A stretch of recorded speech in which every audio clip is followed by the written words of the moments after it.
Welcome to the Crossbridge Video Studio. It's basically this 5-gallon bucket and me sitting on our church property, but it's become one of my favorite spots to record this video that I send out to you periodically. You know, one of the things that has struck me lately is how much we all love stories. We love, from the time that we're a little kid and we're asking our parents to read us a bedtime story, to the time that we're adults and we love to get drawn into a compelling novel or a book or a movie. We love stories. Stories inspire us. Stories remind us of the kind of lives that we really want to live. They paint a picture of the values and the principles that we know are important to us, but that seem to get covered up by the busyness of daily life. Well, one of the things I do with my family before we embark on a trip together is we ask the Lord, would you give us a story? This past weekend, we went down to a wedding of a friend of ours on the Gulf Coast. And we knew we were going to spend about 2.5 days together as a family. And so we prayed, Lord, between here and Los Fresnos, Texas and back, would you show us what you're doing and would you let us be a part of it? And you know what happens when we ask God to give us a story? I mean, you know what happens 100% of the time when we ask God to give us a story? He does. He gives us a story, you see, because He's a novelist. He is writing history every moment of the day, even while you're listening to this. And He is waiting for you to say, Lord, let me be a part of your story. Would you give me a story today that shows me you're at work, that gives me a reason to praise you, or something to tell my kids or my friends about the living God?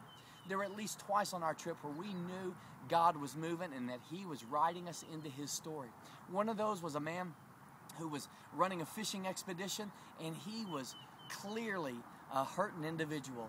And we didn't get really spiritual with him. There wasn't the opportunity, but we encouraged him and we listened and we just affirmed him in our conversation. Afterwards, my kids said, wow, that was loving our oikos, Dad. That's what we want for our kids, isn't it? That's what you need to have for yourself, in fact. Another time, we were in the buffet line for this wedding, and I meet this fella who's lives on the coast, or has a house on the coast. He runs a business that's related to the Gulf, and we're talking. Next thing you know, he asks me where I'm from. I say San Antonio. He says, I'm from San Antonio. He asks me what I do, and I say I'm a pastor. Turns out he lives just a mile or so from me when he's in San Antonio, and the Lord had laid on his heart, you need to find a church. And here he is now standing in line with a pastor of a church. Now, I'm not the one who's making significance out of this thing. I'm telling you that this guy was blown away by what he deemed and interpreted to be the Lord saying, I am providing for your needs. Here's the church I want you to go to. See, now that's a story, and that's something to be excited about. Now, your story may look different from mine, but here's what you do. Daily, feed yourself, fill yourself up with Scripture. See, without Scripture, you're empty. Fill yourself up with Scripture. Spend time dwelling upon it, meditating upon it, and then pray, God, today, give me a story. And I guarantee you that He will. See, He's going to tune your ears, sharpen your vision, so that you're able to see and sense when He's at work. And let me tell you, when He gives you a story, you're going to find a life that's worth living, way more than just living from week to week, living for the weekend, living to just get one day over so you can watch that TV show. You're going to have a life of significance and power, and something that you can tell your friends and kids about.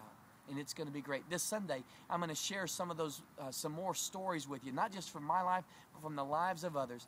And I think it'll inspire you to pray, God, give me a story too. I'll see you Sunday.